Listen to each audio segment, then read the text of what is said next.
চাংখারপুর এলাকায় মানবতা বিরোধী অপরাধ সংঘটিত হয়েছিল। সেখানে 6 জনকে গুলি করে নির্বিচারে হত্যা করা হয়েছে। সেই মামলার আজকে সাক্ষ্য গ্রহণের দিন ছিল।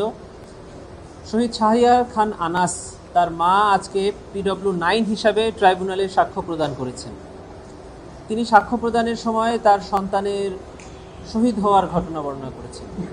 5 আগস্ট 2024 সালে মার্চ টু ঢাকা কর্মসূচিতে তার ছেলে যখন অংশগ্রহণ করে, তার মা বাবাকে না জানিয়ে একটি চিঠি লিখে রেখে সে চলে যায়।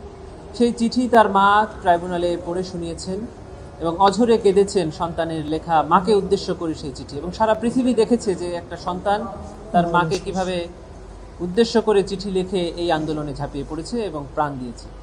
কে কে গুলি করেছে, কিভাবে শহীদ হয়েছে, তার বন্ধুদের কাছ থেকে উনি এটা জেনেছেন এবং লাশ নিয়ে উনি বাড়িতে এসেছেন। শহীদি মর্যাদায়, অর্থাৎ গোসল না করিয়ে রক্তাক্ত পোশাক পরিহিত অবস্থায় দাফন করেছেন, এই বর্ণনা উনি ট্রাইব্যুনালের সামনে দিয়েছেন।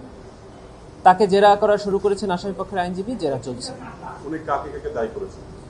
উনি সাবেক প্রধানমন্ত্রী, সাবেক স্বরাষ্ট্রমন্ত্রী, সাবেক সেতুমন্ত্রী ওবায়দুল কাদের, সাবেক আইজিপি এবং তৎকালীন এখানে পুলিশের যারা কর্মরত ছিলেন, ডিএমপি কমিশনার, উপকমিশনার, সেখানকার একজন ইন্সপেক্টর এবং 3 জন যারা সরাসরি গুলি করেছে কনস্টেবল, তাদের নাম উনি উল্লেখ করেছেন।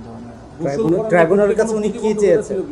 ট্রাইব্যুনালের কাছে উনি ওনার সন্তান সহ যাদেরকে নির্বিচারে এই আন্দোলনে হত্যা করা হয়েছে সকলের জন্য বিচার চেয়েছেন এবং আসামিদের ফাঁসি চেয়েছেন।